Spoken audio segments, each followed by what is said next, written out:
Welcome guys to the part 2 of the tool box killer. इस वीडियो को शुरू करने से पहले मैं चाहूँगा कि अगर आपने इस सीरीज़ का पार्ट 1 वाला वीडियो नहीं देखा है तो आप पार्ट 1 वाले वीडियो को पहले देखें। तो चलिए इस स्टोरी को आगे लेके चलते हैं।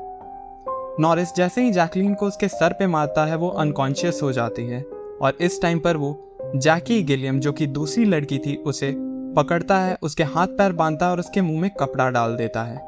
इस टाइम तक जैकलीन कॉन्शियसनेस वापस से रीगेन कर लेती है और वो फिर से भागने की कोशिश करती है, पर नॉरिस उसे ये करते हुए देख लेता है और वो उसके हाथ पैर बांधता है और उसे वैन में पीछे फेंक देता है।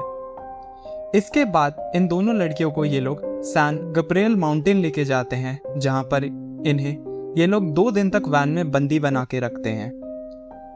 इस पूरे टाइम पे ये लोग इन्हें हर पॉसिबल वे में टॉर्चर करते हैं। कई बार ये दोनों आदमी उन लड़कियों के बगल में सोते थे, वहीं जो दूसरा आदमी था वो रोड पर आने जाने वाले लोगों पर नजर रखता था। बिटेकर जैकलीन को कहता है, जो सिर्फ 13 साल की थी, कि उसके फोटो कलेक्शन के लिए पोज करे और वो कई बार अपना कैमरा नॉरिस को देता था ताकि वो बिटेकर और उन लड़कियों की फोटो ले सके। बिटेकर सच में चाहता था कि वो इन सारे मोमेंट का निशानी अपने साथ लाइफ लॉन्ग रखे ताकि वो उसे जब मन चाहे तब रिलीव कर सके, जो उसके बीमार रवैये को बताता है। इनमें सबसे अजीब इंसिडेंट ये था कि सेक्सुअल असॉल्ट के टाइम पर बिटेकर जैकी के सामने एक टेप रिकॉर्डर रखता है अपने वैन में और वो उसे कहता है कि वो उसके मन में जो भी फीलिंग आ रही है वो उसे एक्सप्रेस करे और अपने दर्द को बताए। और इन दोनों लड़कियों को हर पॉसिबल वे में वो टॉर्चर करता था। इस टाइम पर भी बिटेकर जैकी को टॉर्चर करता है उसके ब्रेस्ट में आइस पिक को स्टैब करके, और वो प्लायर से उसके कई जगह के स्किन को निकालता है ताकि उसे वो पेन दे सके। इन दोनों लड़कियों की डेथ भी जल्दी नहीं आनी थी, जिस वजह से नॉरिस बिटेकर को कहता है कि क्योंकि जैकलीन जो सिर्फ 13 साल की थी उसे जल्दी मारना चाहिए क्योंकि उसने कोऑपरेट किया है उनके साथ। बिटेकर का रिप्लाई लोगों को हैरान कर देगा, जिसमें वो कहता है कि नहीं, ये लोग कैसे भी मरेंगे तो ये लोग एक ही बार मरेंगे। उसके बाद वो एक आइस पिक लेता है, उसे उसके कान में इतनी जोर से डालता है और इतने पे भी वो नहीं रुकता, वो उसका गला दबाना स्टार्ट करता है और वो उसे मार देता है। वहीं जैकी को वैन से बाहर फेंक दिया जाता है और बिटेकर उस पर चिल्ला के कहता है कि तुम्हें वर्जिन ही रहना था ना, अब तुम वर्जिन ही मरोगी। इसके बाद नॉरिस एक हथौड़ा लेता है और उसे जैकी के सर पे जोर से मारता है। नॉरिस इसके बाद नोटिस करता है कि वो अभी भी जिंदा थी और वो फिर से हथौड़े से उसके सर पे मारना स्टार्ट करता है और वो 7 बार ये करता है। बिटेकर इसके बाद उसका गला दबाता है और उसे तब तक दबा के रखता है जब तक वो मर नहीं जाती। जैसे जैसे मैं इन स्टोरीज के डिटेल के बारे में देखता हूँ और इन्हें समझता हूँ, मुझे एज अ पर्सन बहुत ही ज़्यादा अजीब लगता है कि हम ह्यूमंस के तौर पे किस लेवल पे आ चुके हैं। इन स्टोरीज को जानने के बाद हम में से ज़्यादातर लोगों को डाउट हो जाएगा कि क्या ये दोनों इंसान सच में इंसान थे भी, और ये हम में से ज़्यादातर लोगों को शर्मिंदा करने के लिए काफ़ी है। अक्टूबर 31, 1979 को ये लोग अपने फाइनल विक्टिम को क्लेम करते हैं, जिसका नाम था शर्ली लिनेट, जो कि सिर्फ 16 साल की थी। कोर्ट के ट्रायल के दौरान शर्ली एक ऐसा एविडेंस बन के आई जो इन लोगों का जजमेंट फाइनल करने के लिए सबसे ज्यादा मेन रोल प्ले करने वाला था। प्रोसिक्यूटर एक 17 मिनट की टेप रिकॉर्डिंग प्ले करता है जो कि शर्ली के डेथ के ठीक पहले की थी, जिसमें नॉरिस कहता है, हम में से ज्यादातर लोगों ने औरतों को हॉरर मूवी में चिल्लाते हुए सुना है, पर हमें ये पता है कि कोई सच में नहीं चिल्ला रहा। क्यों? इसके बाद नॉरिस कहता है, क्योंकि हमें सिंपली पता है कि एक एक्ट्रेस वैसा साउंड प्रोड्यूस नहीं कर सकती जो हमें ये कन्विंस कर दे कि सच में कुछ घिनौना या कुछ हैवानियत भरा हो रहा है। और अगर आप इस टेप को सुनेंगे तो आप इसे पूरा सुन पाए बिना रोए, ये हो ही नहीं सकता। नॉरिस कहता है कि उसे इवन इस चीज पे भी डाउट है कि आप इसे 60 सेकंड से ज्यादा सुन भी पाए। शर्ली ने जस्ट एक हैलोवीन पार्टी छोड़ी थी और वो हिचहाइक के तौर पे वेट कर रही थी सनलैंड तनहंगा एरिया में। इन्वेस्टिगेटर्स के अकॉर्डिंग उसने उन लोगों से राइड सिर्फ इसलिए एक्सेप्ट की क्योंकि वो एक लोकल रेस्टोरेंट में उसके साथ थे जहां पर वो वेट कर रही थी। वो लोग उसे स्ट्रेट सैन गब्रियल माउंटेन ले जाने के बजाय उसे एक सुनसान से सड़क पर ले जाकर रोकते हैं और वो एक चाकू निकालते हैं। उसके हाथ पैर बांधने के बाद उसके मुंह में कपड़ा डालते हैं और 1 घंटे तक लगातार गाड़ी चलाते रहते हैं। वहीं बिटेकर उसे मारता है अपने फिस्ट से, अपने पैरों से, और उसे कहता है कि उसे चिल्लाना चाहिए, जोर जोर से चिल्लाना चाहिए। और उसके बाद वो उससे पूछता है कि क्या तुम्हें चिल्लाना पसंद नहीं है। उस रिकॉर्डिंग में वो चाहता था कि शर्ली उससे भीख मांगे और उससे माफ़ी मांगे कि वो उसे क्यों छोड़ दे, और वो उसे ये भी कहता है कि उसे जितना ज़ोर से चिल्लाना है वो उतना ज़ोर से चिल्ला सकती है। इसके बाद वो उसे हर पॉसिबल वे में मोलेस्ट करता है 2 घंटों तक, और ये टॉर्चर ऐसे ही चलते रहता है। इसके बाद नॉरिस फाइनली शर्ली को मार देता है एक वायर हैंगर से उसका गला दबाकर। इसके बाद ये दोनों डिसाइड करते हैं कि ये लोग इस बार शर्ली की बॉडी को एक बहुत ही अलग वे में डिस्पोज करेंगे, क्योंकि शायद हैलोवीन था या ये अपने काम में इतने ज़्यादा माहिर होते जा रहे थे, या यूं कहें तो केयरलेस होते जा रहे थे कि अब इन्हें किसी चीज़ का डर नहीं था। तो ये लोग डिसाइड करते हैं कि ये लोग सनलैंड में किसी भी रैंडम घर के आगे शर्ली की बॉडी को फेंक देंगे, जिसे सुबह एक जॉगर नोटिस करेगी। जैसे ही वो जॉगर उसकी बॉडी को नोटिस करती है, शुरू में उसे लगता है कि शायद क्योंकि हैलोवीन था तो ये किसी के घर की सजावट है जिसे उसने घर के बाहर ऐसे ही फेंक दिया है। पर जब बाद में ऑटोप्सी की जाती है तो पता चलता है कि शर्ली की मौत गला दबने की वजह से, और कई जगह उसके मुंह पे जो चोट के निशान थे, उसके ब्रेस्ट पे निशान थे, उसके एल्बो पे निशान थे, और ज़्यादातर जगह उसे मारने के निशान थे, जो कि उस ग्रूसम मर्डर को बता रहा था जो बिटेकर और नॉरिस ने किया था। पुलिस को जब इस इन्वेस्टिगेशन के बारे में पता चलता है और उन्हें डिटेल मिलती है, वो हैरान हो जाते हैं कि ऐसा कौन सा इंसान है जिसने उस लड़की के साथ ऐसा किया। वहीं बिटेकर और नॉरिस अपनी अगले विक्टिम की तलाश में थे। नवंबर 1979 में नॉरिस अपने एक दोस्त को इन सारे इंसिडेंट के बारे में बताया था जो भी उसने किया था, जिसका नाम था जोसेफ जैक्सन, और इससे वो कैलिफोर्निया मेंस कॉलोनी में ही मिला था अपने जेल के दौरान। वो इसके बाद ये भी बताता है कि उसने 3 और अलग अलग विक्टिम्स के साथ ऐसा किया है। जैक्सन इसके बाद अपने अटॉर्नी को कांटेक्ट करता है और वो उन्हें ये सारी डिटेल देता है, और वो इस चीज़ के लिए भी मान जाता है कि वो हर्मोसा बीच पुलिस की मदद करेगा इन केसेस को सॉल्व करने में। पॉल बाइनम जो कि एक डिटेक्टिव थे और उन्हें ये केस असाइन किया गया था। जैक्सन के क्लेम करने के बाद वो इन सारी डिटेल्स को क्रॉस चेक करते हैं अपने रिपोर्ट्स में, जो कि जून से लेकर के अक्टूबर में हुआ था, और ये सारी डिटेल मैच कर रही थी उनके रिपोर्ट्स के अकॉर्डिंग। रॉबिन रोबैक एक सर्वाइवर थी जो कि अपने मिड 30s में थी, और वो आइडेंटिफाई करती है नॉरिस और बिटेकर को, उन्हीं 2 आदमी से जिन्होंने उसका रेप किया था और उसे फोर्सफुली अपनी वैन में बिठाकर काफ़ी टाइम तक टॉर्चर किया था, और ये करने के बाद उन्होंने उसे जाने दिया था कुछ टाइम बाद। नवंबर 20 को ये दोनों आदमी को अरेस्ट कर लिया जाता है, जहां पुलिस नॉरिस को पकड़ती है मैरिजुआना खरीदने के जुर्म में, और सेम टाइम पर बिटेकर को भी अरेस्ट कर लिया जाता है रॉबिन रोबैक के रेप के लिए। जब इन लोगों का अपार्टमेंट सर्च किया जाता है तो बिटेकर के अपार्टमेंट से कई सारी मिसिंग लड़कियों की फोटोज मिलती हैं, और उसके वैन में स्लेज हैमर मिलता है, एक प्लास्टिक बैग मिलता है, एक बुक मिलता है जिसमें पुलिस रेडियो फ्रीक्वेंसीज के बारे में लिखा था, एक वैसलीन का जार मिलता है, और 2 नेकलेस मिलते हैं जो कि उनके 2 विक्टिम्स को बिलोंग करते थे। पुलिस को फाइनली टेप रिकॉर्डिंग मिलता है जो कि इनके एविडेंस में मेन रोल प्ले करने वाला था।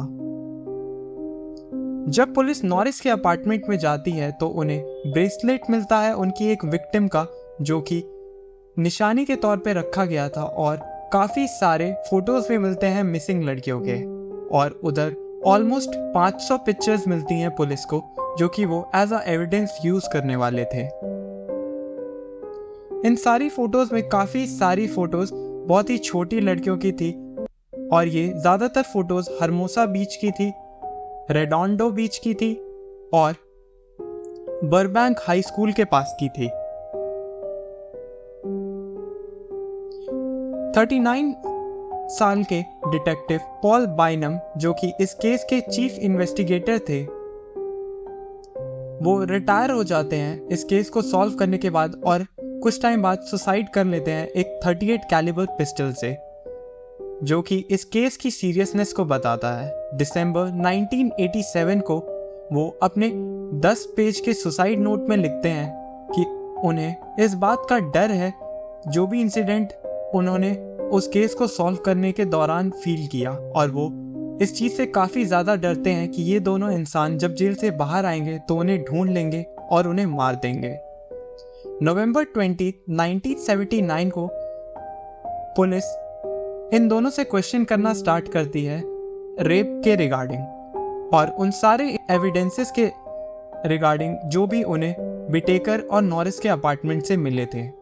नॉरिस शुरू में तो अपना इन्वॉल्वमेंट कंप्लीटली डिनाई कर देता है, पर जब पुलिस उसे उसके घर से मिले एविडेंस दिखाती है तो वो धीरे धीरे कन्फेस करना स्टार्ट करता है। सब कुछ कन्फेस करने के दौरान ही वो कई सारे डिटेल के बारे में बताता है, जहां बिटेकर ये बताता है कि उन दोनों ने ये सारे काम सिर्फ मजे के लिए किए थे। जब प्रेस कॉन्फ्रेंस किया जाता है तो कंट्री के जो शेरिफ होते हैं, जिनका नाम पीटर था, वो ये बताते हैं कि इन्हें 5 चार्जेस से डील किया जा रहा है फर्स्ट डिग्री मर्डर में, और इन दोनों का इन्वॉल्वमेंट था ऑलमोस्ट 60 औरतों का रेप करने में और उन्हें टॉर्चर करने में, जिसमें से कई आज भी जिंदा थी।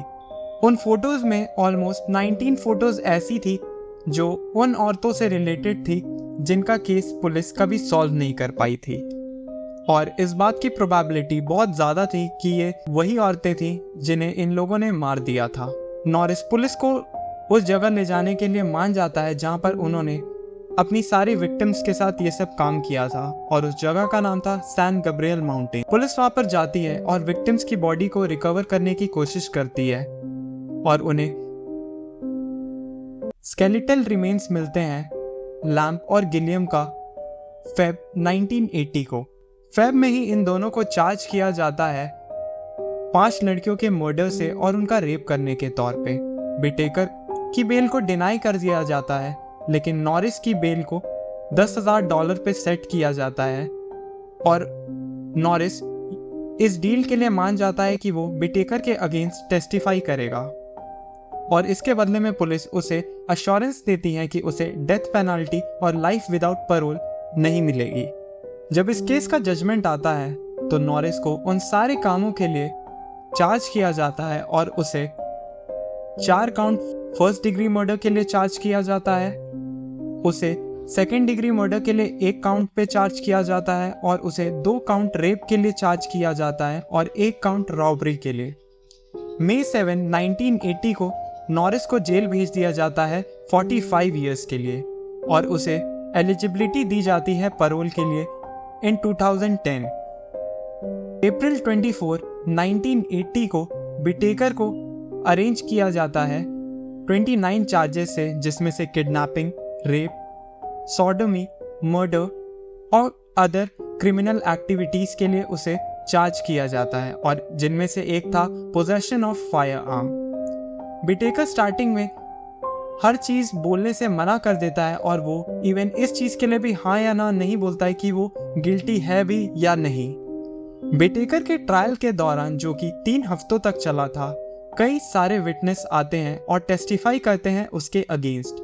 बिटेकर उनके अगेंस्ट कोई भी एक्सप्रेशन नहीं दिखाता, और उन विक्टिम्स के अकॉर्डिंग बिटेकर जब उन्हें टॉर्चर कर रहा था तो वो उन्हें वो इमेजेस भी दिखाता है जिसमें उसने उनसे पहले जिन औरतों को टॉर्चर किया था वो उनके बारे में बताता है, और आगे चल के वो एक बुक भी लिखता है इंसिडेंट के बारे में जिसका नाम था द लास्ट राइड। बिटेकर की डिफेंस आर्ग्यू करते हैं कि नॉरिस उन सारे मर्डर्स और रेप के पीछे था, जिनका नाम था रिचर्ड शपमैन। वो इस चीज़ के लिए भी टेस्टिफाई करते हैं कि नॉरिस रिपीटेडली उस बारे में बात करता था कि उसे कितनी डिज़ायर है यंग लड़कियों का रेप करने में और उनकी फ़ोटोज़ लेने में, ताकि वो उनके फेशियल एक्सप्रेशन को हमेशा अपने साथ लाइफ लॉन्ग रख सके। बिटेकर की ऑडियो टेप कोर्ट में प्ले की जाती है एक वार्निंग के साथ, जहां प्रोसिक्यूटर कहते हैं कि जिन्हें नहीं पता कि हेल क्या होता है उन्हें जल्द ही इस ऑडियो को सुनने के बाद पता चल जाएगा। कोर्ट में बैठे लोग बाहर जाकर रोना स्टार्ट कर देते हैं और ज़्यादातर लोग उस 17 मिनट के ऑडियो को नहीं सुन पाते। वहीं बिटेकर बहुत ही शांति से बैठा था और वो इस ऑडियो को सुनने के दौरान मुस्कुरा रहा था। अब इस ऑडियो रिकॉर्डिंग को यूज किया जाता है FBI के एजेंट्स को डिसेंटिसाइज करने के लिए। वहीं बिटेकर अपने बिहाफ पे खुद के लिए खड़ा होता है और वो कहता है कि उसने सिर्फ उन्हीं लड़कियों की फोटोज ली जिनको उसने पे किया था उन फोटोज को खिंचवाने के लिए, पर इन सारे काम के पीछे नॉरिस था, जो उन लड़कियों को सैन गैब्रियल माउंटेन लेके जाता था, उनका रेप करता था और फिर उन्हें अकेले छोड़ देता था। जूरी बाद में बिटेकर को गिल्टी पाती है 5 काउंट ऑफ 5 डिग्री मर्डर्स के लिए, 1 काउंट कॉन्स्पिरेसी के लिए और 1st डिग्री मर्डर के लिए, और उसमें किडनैपिंग भी इंक्लूडेड थी, जिसमें उसे 9 औरतों का रेप करने के लिए भी चार्ज किया जाता है। जूरी अपना फैसला सुनाने के पहले 90 मिनट्स तक वेट करते हैं और बिटेकर को इसके बाद डेथ पेनल्टी सुनाई जाती है, जिसमें से 5 डिग्री 1st काउंट मर्डर के लिए था और उसका एग्जीक्यूशन डेट सेट किया जाता है दिसंबर 29, 1989 को। बिटेकर कोर्ट के सामने अपील करता है, पर कोर्ट इस चीज को डिनाई कर देती है जून 11 को और उसकी सेकेंड एग्जीक्यूशन डेट रखी जाती है जुलाई 23, 1991। पर फिर से वो अपील करता है और उसकी डेट एक्सटेंड कर दी जाती है और वहीं बिटेकर नेचुरली सैन क्विंस्टन स्टेट प्रिजन में मर जाता है अपनी डेट का वेट करते हुए। दिसंबर 13, 2019 को जब वो 79 साल का होता है तब उसकी डेथ हो जाती है और उसकी डेथ नेचुरल कॉज से हुई थी।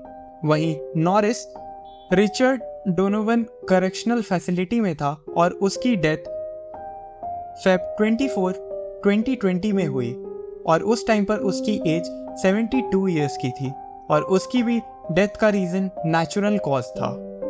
इन दोनों के केस में डेथ पेनल्टी कभी पॉसिबल ही नहीं हो पाया और बिटेकर और नॉरिस को वो चीज़ नहीं मिली जो वो डिजर्व करते थे।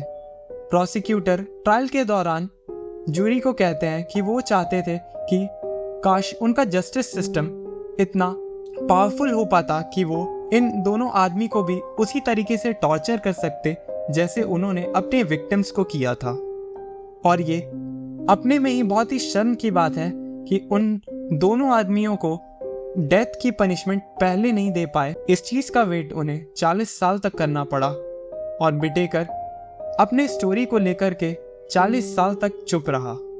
क्रिमिनोलॉजिस्ट लॉरा ब्रांड के अकॉर्डिंग वो बिटेकर से दोस्ती करती हैं और उसे 5 साल तक ट्राई करती हैं इंटरव्यू लेने की, पर वो अपने सीक्रेट्स को कभी रिवील नहीं करता कि उसने जो बाकी की औरतों के साथ रेप किया और उनका मर्डर किया, वो उनकी बॉडी के बारे में कभी उससे बात नहीं करता। पर क्रिमिनोलॉजिस्ट ने नॉरिस और बिटेकर दोनों से 5 साल के स्पैन में कई बार कोशिश की बात करने की और उसने उनसे फोन पर इंटरव्यूज भी लिए और इवन इन पर्सन भी इंटरव्यू लिया। उसके बाद उसने लेटर्स लिखना स्टार्ट किया इन दोनों को और उसके सरप्राइज के अकॉर्डिंग उसे कई सारे लेटर्स मिले अपने लेटर्स के रिस्पॉन्स में। बाद में चलकर लॉरा एक फ्रेंडली रिलेशनशिप में आ जाती है बिटेकर के साथ और वो उससे कई बार उसके इंटरव्यूज के दौरान घंटों तक बात करते रहती थी, जिसमें वो अपने रिपोर्ट पर भी काम करती थी। लॉरा ने अपने प्रेगनेंसी के भी दौरान बिटेकर का इंटरव्यू लिया था और ये फोटो उस टाइम की है जब लॉरा 6 मंथ्स प्रेग्नेंट थी और वो बिटेकर का इंटरव्यू ले रही थी उसके डेथ के जस्ट पहले। और इस टाइम पर बिटेकर उसे मिसिंग बॉडीज के बारे में बता देता है और ये स्टोरी यहीं पर एंड हो जाती है। Make sure you like, share and subscribe to our channel.